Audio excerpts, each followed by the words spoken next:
Hello दोस्तों, welcome back to my YouTube channel. आशा करती हूँ कि आप सब बहुत अच्छे होंगे। और आज का मेरा व्लॉग है यूपी दर्शन पार्क के ऊपर। तो दोस्तों, ऐसा कहा जाता है कि उत्तर प्रदेश की हर गली, हर घाट और हर मंदिर में सदियों पुरानी कहानियाँ छुपी हैं। आज मैं आपको लेकर चल रही हूँ एक ऐसी यात्रा पर जहाँ पर आपको इतिहास और संस्कृति साथ साथ दिखेंगी। तो वो जगह है यूपी दर्शन पार्क, जहाँ पर हमारे यूपी के अलग अलग प्लेसेस, सिटीज़ के मॉन्यूमेंट्स हैं जो हमारी संस्कृति और सभ्यता को दर्शाती हैं।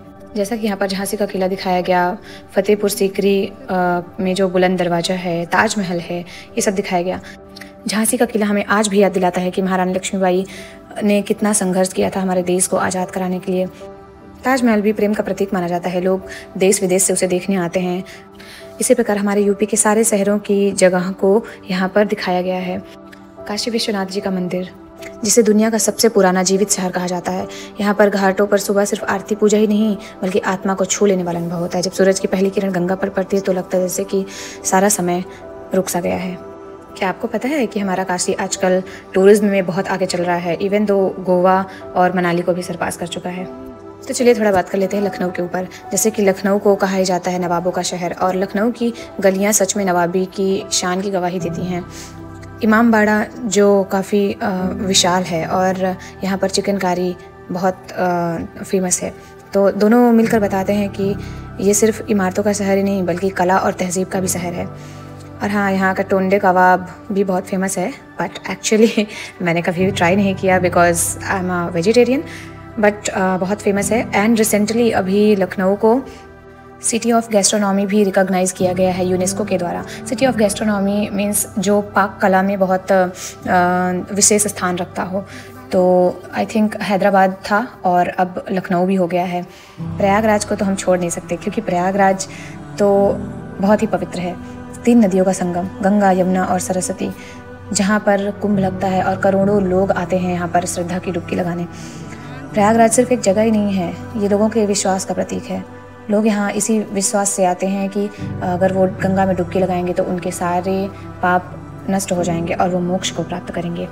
प्लेसेस की लिस्ट तो बहुत लंबी है, तो मैं सारे प्लेसेस का नाम नहीं ले सकती यहाँ पर यहाँ पर आने के बाद आपको ये ज़रूर पता चलेगा कि हमारे यूपी में ऐसी कौन कौन सी जगह है जिसे हम देख सकते हैं, घूम सकते हैं और उसके इतिहास के बारे में जान सकते हैं। तो मैं रिकमेंड करूँगी कि आप लोग ज़रूर यहाँ आइए और एक्सप्लोर करिए। हाँ, टिकट तो यहाँ का महंगा है, तो 100 rupees for adults and 50 rupees for childrens. And मुझे थोड़ा सा कन्फ्यूजन रही, आई थिंक 5 ईयर्स तक के बच्चों का फ्री है। और मैंने डिस्क्रिप्शन में पार्क की वेबसाइट का लिंक भी डाल दिया है, तो आप जाकर खुद भी पढ़ सकते हैं कि इस पार्क में क्या क्या है, कैसे कितना कुछ यूज़ हुआ है और क्या मोटिवेशन था इसको बनाने के लिए। और इसमें एक्चुअली टोटल 16 मॉन्यूमेंट्स हैं उत्तर प्रदेश के, और ये जो पार्क है वो वेस्ट मटेरियल से बना हुआ है। तो इसमें 268.5 tons of waste material transform किए हैं इन मास्टर पीसेस में, जो आप मॉन्यूमेंट्स के रूप में देखेंगे। और इसमें 15 एकड़ का एरिया कवर हुआ है, तो बीच बीच में आपको थोड़ा जंगल वाला फील भी आएगा। एंड लिटरली अगर आप रात में जा रहे हैं तो आप डरने वाले हो, अगर इन केस आपको वहाँ पे लोग नहीं दिख रहे हैं। लाइक बीच बीच में हम लोग 5-10 मिनट के लिए थोड़ा सा स्केरी लग रहा था बिकॉज कोई था नहीं उधर, और इट्स लाइक कि जंगल टाइप का वाइब दे रहा था एंड बीच में लोग भी नहीं दिख रहे थे। एक्चुअली ये जंगल टाइप का वाइब इसलिए बनाया गया था, जैसे हमारे दुधवा नेशनल पार्क को दिखाने के लिए प्रयागराज का कुछ सीन था, उन सब चीज़ों को दिखाने के लिए ये सारी चीज़ें क्रिएट की गई थी आई थिंक। एंड इस पार्क को बनाने के पीछे का जो इंस्पिरेशन है वो भारत दर्शन पार्क जो दिल्ली में है वहाँ से लिया गया है। तो ये थोड़ा इन्वायरमेंट में भी सस्टेनेबिलिटी लाता है। ऐसे सस्टेनेबिलिटी लाता है कि हम वेस्ट मटेरियल्स को रीयूज़ करके कुछ इनोवेटिव चीज़ें बना रहे हैं, तो थोड़ा सा वेस्ट मैनेजमेंट हो जाता है और थोड़ी लोगों की घूमने की जगह बन जाती है। तो ये हमारे दुधवा नेशनल पार्क का व्यू था जो यहाँ पे क्रिएट किया गया है। सो इन शॉर्ट में बताऊँ तो झांसी, ताजमहल, फतेहपुर सीकरी, बांके बिहारी टेम्पल, राधा रानी का मंदिर, बड़ा इमाम बाड़ा, विधानसभा, राम मंदिर, विंध्याचल मंदिर, गोरखपुर टेम्पल, परिनिर्वाण स्तूप, Dudhwa national park, Kumbh Mela, Tulsidas, Kashi Vishwanath temple, देवी पतन टेम्पल, तो इन सब में कितना मटेरियल यूज़ हुआ है ये सारा कुछ आपको इनकी वेबसाइट पे देखने को मिल जाएगा। तो आई वुड से कि मैं ये चीज़ इनकी वेबसाइट का लिंक भी डाल दूँगी, तो आप लोग खुद जाके देख लीजिएगा। और तो भाई अगर यह पार्क नहीं देखा आपने तो यूपी नहीं देखा, ये इनकी टैग लाइन है। एंड लिटरली क्योंकि आप एक साथ सारी जगह नहीं जा सकते हैं, तो आई थिंक यहाँ पे जाएंगे तो आपको कुछ आइडिया लगेगा कि हाँ यूपी में हम कहाँ कहाँ जा सकते हैं।